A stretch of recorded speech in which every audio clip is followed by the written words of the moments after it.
اعوذ باللہ من الشیطان الرجیم بسم اللہ الرحمن الرحیم السلام علیکم ورحمۃ اللہ۔ تسخیر خلائق کے لیے ایک بہت ہی بہترین اور آسان سا عمل۔ تسخیر خلائق کا مطلب یہ ہے کہ لوگوں کے دلوں پر قابو پانے کے لیے، اپنی عزت اور تکریم کے حصول کے لیے، خاص نیک مقاصد کے لیے یہ عمل کیا جاتا ہے۔ یہ عمل ہوتا ہے تسخیر خلائق کا۔ مرد عورت کسی کے بھی دل کے اندر محبت ڈالی جا سکتی ہے۔ روحانی طور پر یہ ایک بہت ہی زبردست عمل ہے۔ اس میں اللہ تعالیٰ کے دو نام جو کہ بہت ہی خوبصورت ہیں، یا ودود ہو یا لطیف ہو، ان کی پڑھائی کی جاتی ہے بسم اللہ کے ساتھ۔ طریقہ کار یہ ہے کہ کسی بھی نماز کے بعد قبلہ رخ ہو کر آپ ایک اچھی کوالٹی کا سرما پاس رکھیں، اول آخر درود ابراہیمی کے ساتھ 313 مرتبہ یا ودود ہو یا لطیف ہو پڑھ کر دم کریں۔ نیت تسخیر خلائق کی دل میں رکھنی ہے۔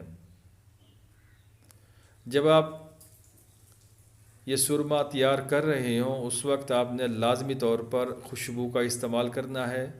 اگر آپ روزے کے ساتھ ہیں تو آج کل کریں تو بہت بہتر، اگر عام دنوں میں کریں یا پھر رات کو کریں تو پھر منہ کے اندر چھوٹی الائچی تھوڑی سی رکھیں، چباتے رہیں، اس کی خوشبو، اس کی مہک منہ کے اندر رہے۔ عمل مکمل کریں اور سرما کے اوپر دم کریں۔ بس یہ سرما آپ کا تیار ہے۔ آپ روزانہ کسی بھی وقت یا کسی کے پاس جانا ہو اس سرما کا استعمال کریں، آنکھوں میں ایک ایک سلائی لگائیں، اور جب بھی لگائیں 3 بار بسم اللہ الرحمن الرحیم یا ودود ہو یا لطیف ہو یا ودود ہو یا لطیف ہو یا ودود ہو یا لطیف ہو پڑھ کر لگائیں۔ بس جب تک یہ سرما آنکھوں میں رہے گا، جس سے بات کریں گے، جس کو دیکھیں گے، جس کے اوپر اپنی نگاہ جمائیں گے تھوڑی دیر کے لیے، 10 سیکنڈ کے لیے، اور اسی ان عمل کو، اسم کو یا ودود یا لطیف کو پڑھیں گے تو انشاءاللہ فوری تاثیر ملے گی۔ وہ بندہ آپ کا گریدہ ہو جائے گا، آپ کی طرف متوجہ ہو جائے گا، آپ کے لیے اس کے دل کے اندر محبت پیدا ہو جائے گی۔ جو لوگ سرما استعمال نہیں کر سکتے، آنکھوں میں نہیں ڈال سکتے، کسی وجہ سے آپریشن ہوا ہے یا بیماری کی وجہ سے، تو پھر وہ لوگ اس عمل کو نہیں کریں، ان کے لیے انشاءاللہ جلد ہی الگ ترتیب اپلوڈ ہوگی۔ اس کی تاثیر بہت زیادہ ہے، ناجائز اس کو استعمال نہیں کریں۔ یہ نہ ہو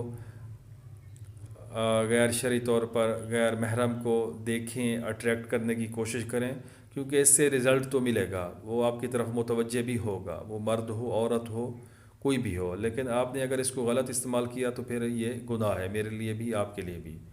تو اس کو اچھی جگہ استعمال کریں، انشاءاللہ اس سے بہت ہی روحانی تاثیر ملتی ہے، اگلا بندہ متاثر ہو کر متوجہ ہوتا ہے۔ بہت ہی پیارا عمل ہے، بہت ہی پیارا۔ کوئی بھی بات سمجھ نہ آئے تو آپ پوچھیں، کمنٹس کریں، ویڈیو کو لائک شیئر ضرور کریں۔ جزاکم اللہ۔